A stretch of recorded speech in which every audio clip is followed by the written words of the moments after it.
Welcome to everyone. Supreme Court के पास ये इशू ऑफ लॉ था कि जब भी मजिस्ट्रेट फर्दर इन्वेस्टिगेशन ग्रांट करते हैं under section 173 subsection 8 of the CRPC, तो क्या उन्हें जब भी फर्दर इन्वेस्टिगेशन ग्रांट करते हैं तो फर्दर इन्वेस्टिगेशन ग्रांट करने से पहले क्या मजिस्ट्रेट को जो फाइनल रिपोर्ट जो सबमिट किया जाता है, फाइनल रिपोर्ट कौन से सेक्शन में, सेक्शन 173 सबसेक्शन 2 में आपको पता होगा कि फाइनल रिपोर्ट सबमिट किया जाता है। बट फाइनल रिपोर्ट के सबमिट के बाद भी ना अगर मजिस्ट्रेट को लगता है कि फ़र्दर इन्वेस्टिगेशन की नीड है, तो अगर इन्वेस्टिगेटिंग ऑफिसर एप्लीकेशन मूव करते हैं कि उन्हें फ़र्दर इन्वेस्टिगेशन केस में करना है, तो फाइनल रिपोर्ट सबमिट करने के बाद भी under section 173 subsection 2 of the CRPC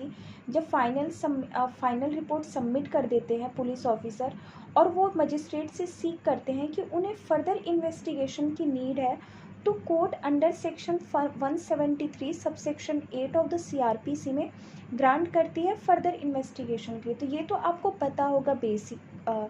but क्या होता है, सुप्रीम कोर्ट के पास इशू ऑफ लॉ ये होता है कि जब फर्दर इन्वेस्टिगेशन कोर्ट ग्रांट करती है तो उससे पहले जो फाइनल रिपोर्ट जो सबमिट किया जाता है, जिसे कि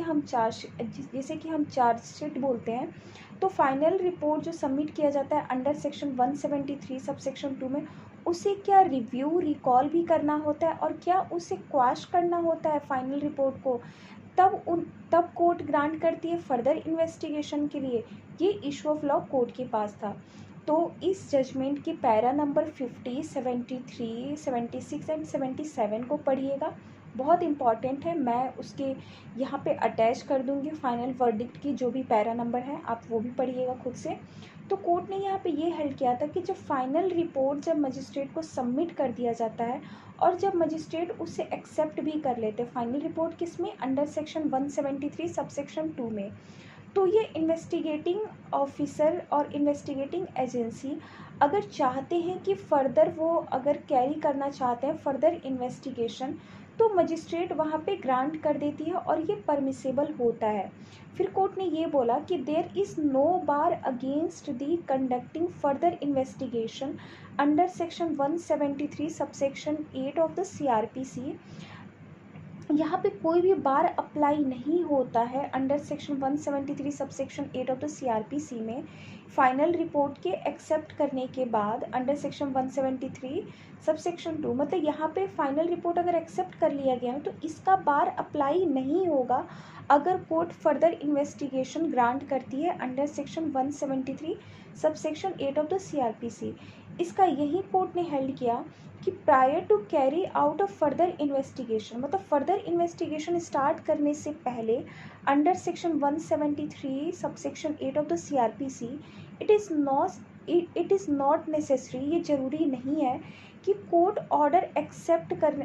ने जो ऑर्डर एक्सेप्ट किया था ना final report under section 173 subsection 2 में, उसको एक बार रिव्यू करे, रिकॉल करे और या तो उस फाइनल रिपोर्ट को क्वाश कर दे, देन वो फर्दर इन्वेस्टिगेशन ग्रांट करे अंडर सेक्शन 173 सबसेक्शन 8 में। नहीं, कोर्ट ने ये बताया कि जो मजिस्ट्रेट जब एक्सेप्ट करती है ना अंडर सेक्शन 173 सबसेक्शन 2 में जो फाइनल रिपोर्ट को एक्सेप्ट करती है, वो एक जुडिशियल ऑर्डर होता है। तो यहाँ पे कोई भी रिक्वायरमेंट नहीं होता है कि उस फाइनल रिपोर्ट को रिकॉल किया जाए, रिव्यू किया जाए या क्वाश किया जाए जब कोर्ट ऑर्डर करती है फर्दर इन्वेस्टिगेशन के लिए under section 173 subsection 8 of the CRPC। इसके अलावा ना एक्यूज पर्सन ने यहाँ पे ये भी रेज किया था कि फर्दर इन्वेस्टिगेशन अगर कोर्ट ग्रांट करती है ना, तो इसमें एक्यूज पर्सन ने अपने एक राइट को क्लेम किया था आर्टिकल 20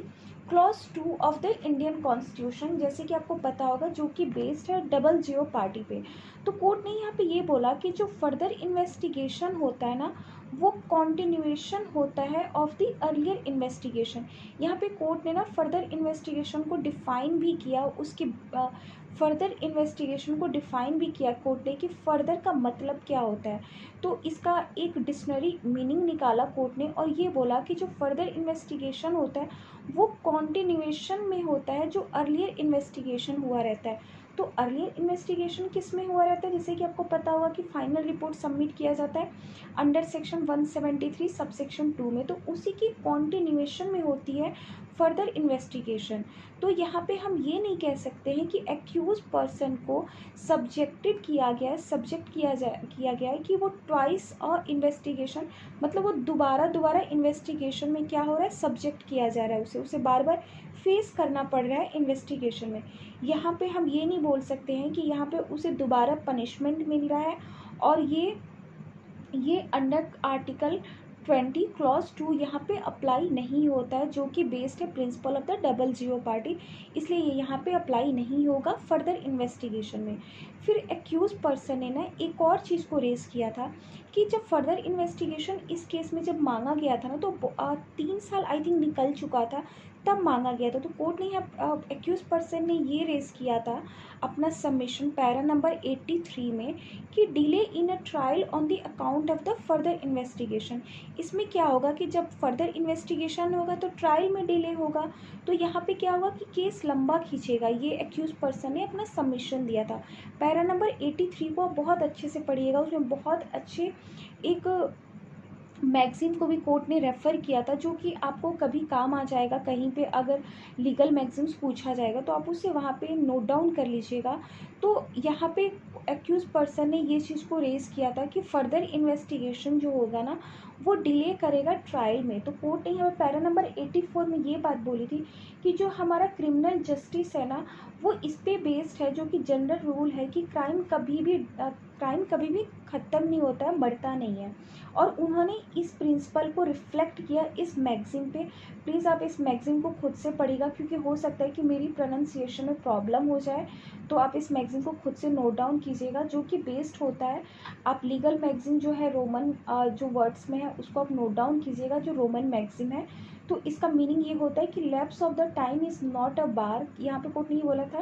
बेसिकली इसका लिटरल मीनिंग कोर्ट ने बताया था कि अगर टाइम निकल जाता है ना, तो ये बार नहीं करता है कि वो एक्यूज पर्सन को क्या दे दे, क्राउन दे दे। मतलब अगर हम ये बोल दें कि हाँ बहुत लंबा टाइम निकल चुका है, तो हम क्या कर दें, इसका एक्सक्यूज़ दे दें एक्यूज पर्सन को कि हाँ ये केस नहीं चलेगा। तो ये तो वही बात हो गई ना कि हम एक्यूज पर्सन को एक क्या दे दे रहे हैं, उनको हम क्या दे दे रहे हैं, एक मुकुट पहना दे रहे हैं। तो ऐसी ही बात हो जाएगी। तो कोर्ट ने यही बात बोली थी कि यहाँ पे जनरल रूल होता है कि जो क्राइम होता है वो कभी भी मरता नहीं है, और इसमें रोमन प्रिंसिपल को भी कोर्ट ने रेफ़र किया। तो कोर्ट ने यहाँ पे ये बोला कि केवल डिले हुआ कोर्ट को रीच करने से कि वो फर्दर इन्वेस्टिगेशन को अफोर्ड नहीं कर पाए, या यहाँ पे केवल डिले हुआ है, तो इस पे हम ये नहीं बोल सकते हैं कि यहाँ पे टाइम लैप्स हो चुका है। कोर्ट ने यहाँ पे ये बोला कि हाँ इसको हम कंसिडरेशन में ले सकते हैं, जब हम फाइनल वर्डिक्ट देंगे तो वहाँ पे हम इसको कंसिडरेशन में ले सकते हैं। तो कोर्ट ने यहाँ पे प्रीवियस भी एक जजमेंट को रेफ़र किया जो 2007 में हेल्ड किया गया था, उसकी भी आप उसको नोट डाउन कर सकते हैं।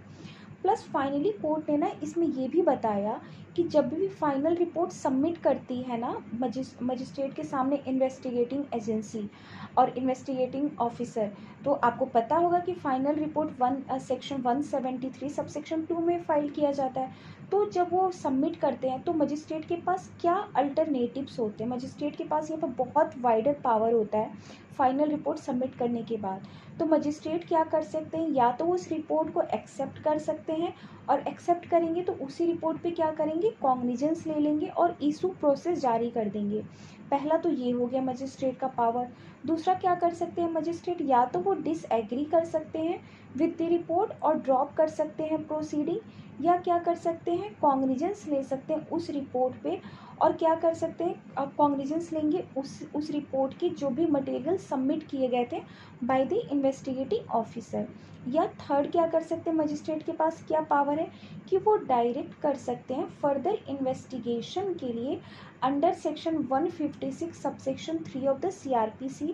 और रिक्वायर करते हैं कि पुलिस ऑफिसर जो रिपोर्ट सबमिट करेंगे as per the section 173 subsection 8 of the CRPC। तो जब मजिस्ट्रेट फर्दर इन्वेस्टिगेशन खुद से जब डायरेक्ट करते हैं ना मजिस्ट्रेट, तो वो सेक्शन 156 सबसेक्शन 3 में करते हैं, और जो पुलिस ऑफिसर उस डायरेक्शन के बाद जो फर्दर इन्वेस्टिगेशन करते हैं, जो सेक्शन 156 सबसेक्शन 3 में जो डायरेक्ट करते हैं फर्दर इन्वेस्टिगेशन के लिए, उसका जो रिपोर्ट सबमिशन होता है वो सेक्शन 173 सबसेक्शन 8 में होता है। और फोर्थ क्या कर सकते हैं मजिस्ट्रेट, या तो वो ट्रीट कर सकते हैं प्रोटेस्ट पेटिशन या आप प्रोटेस्ट कंप्लेंट भी बोलते हैं एज अ कंप्लेंट, और प्रोसीड कर सकते हैं उस कंप्लेंट को, और under section 200 and section 202 of the CrPC, तो उस प्रोटेस्ट पेटिशन को वो कंसीडर कर सकते हैं या तो मजिस्ट्रेट कंप्लेंट की तरह, और प्रोसीड कर सकते हैं कौन सी प्रोसीडिंग के according, section 200 and section 202 of the CrPC. तो इस जजमेंट में ना सुप्रीम कोर्ट ने फर्दर इन्वेस्टिगेशन से रिलेटेड बहुत कुछ एक्सप्लेन किया। बहुत इंपॉर्टेंट जजमेंट है ये, 2023 का था, और यहाँ पे 2 बेंच की जजमेंट थी। वैसे मैं एक बात बोलूँगी कि मुझे जब भी मैंने JB पार्डीवाला की जब भी मैं जजमेंट पढ़ती हूँ, ये सूर्यकांत जस्टिस, मतलब honourable justice Suryakant and JB Pardiwala, तो इनकी जजमेंट से ना मुझे क्रिमिनल केसेस की प्रोसीजर जो होती है ना, मतलब जो हमारे प्रोसीजरल लॉ है, CRPC हो गया, एविडेंस लॉ हो गया, उससे काफ़ी कुछ सीखने की मिलती है। इनके आप जजमेंट्स को ना, अगर आपने इनके जजमेंट्स को 4-5 भी अगर आपने पढ़ा होगा ना, तो आपको ना इनके जजमेंट से बहुत कुछ सीखने को मिलेगा। आपको ना इनके पैटर्न समझ में आ जाएंगे, क्योंकि हर एक जस्टिस की ना जजमेंट देने की जो स्किल्स होती है बहुत डिफरेंट होती हैं। तो इसमें कोर्ट ने बहुत ही अच्छे से ऑब्जर्वेशन यही दिया, और कोर्ट ने यही बात बोली कि जो फर्दर इन्वेस्टिगेशन जब इन्वेस्टिगेटिंग एजेंसी कोर्ट से सीख करती है ना, अंडर सेक्शन 173 सबसेक्शन 8 में, after the filing of the final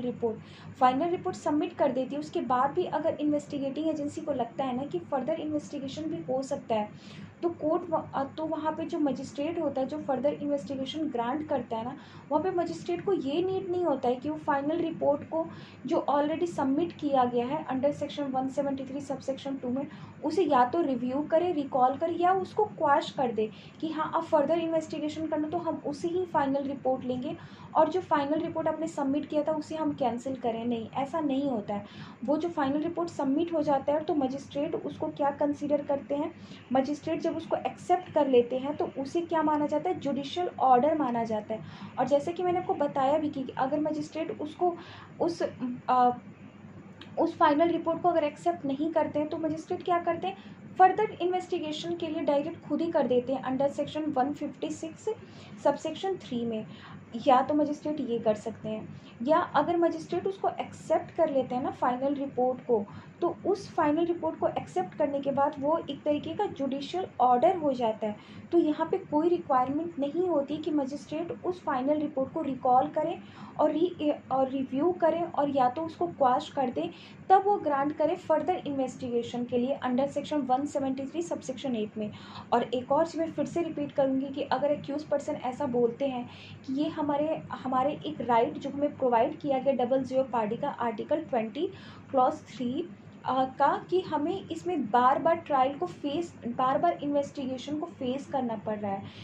तो यहाँ पे कोई भी बार अप्लाई नहीं होता है, क्योंकि जो फर्दर इन्वेस्टिगेशन होता है ना वो कॉन्टिन्यूएशन में होता है। हमारे फाइनल जो हमारा रिपोर्ट सबमिट होता है उसके कॉन्टिन्यूएशन में होता है, मतलब जो अर्लियर जो इन्वेस्टिगेशन हुआ रहता है ना अंडर सेक्शन 173 सबसेक्शन 2 में जो सबमिट किया जाता है, जो अर्लियर इन्वेस्टिगेशन होता है उसी का कॉन्टिन्यूएशन माना जाता है फर्दर इन्वेस्टिगेशन को। तो यहाँ पे आर्टिकल 20 क्लॉज 2 का बार अप्लाई नहीं होता है, जो कि 00 पार्टी पे बेस्ड है। और कोर्ट ने फिर एक और चीज़ जो मैंने बताया कि ये delay in a trial on the account of the further investigation, इसे भी कोर्ट ने कंसिडरेशन में नहीं लिया। तो आई होप इस वीडियो के थ्रू आपको समझ में आया हो ये न्यू पॉइंट ऑफ लॉ। और अगर आपको कुछ भी पूछना हो इस केस से रिगार्डिंग तो आप मुझसे पूछ सकते हैं, या कोई और भी क्वेश्चन हो आपके इस वीडियो से रिलेटेड तो आप मुझसे पूछ सकते हैं। मैं ट्राई करूँगी कि मैं आंसर करूँ, या फर्दर किसी और वीडियो में आपके उस क्वेश्चन का आंसर करने का मैं ट्राई करूँगी। Thank you so much.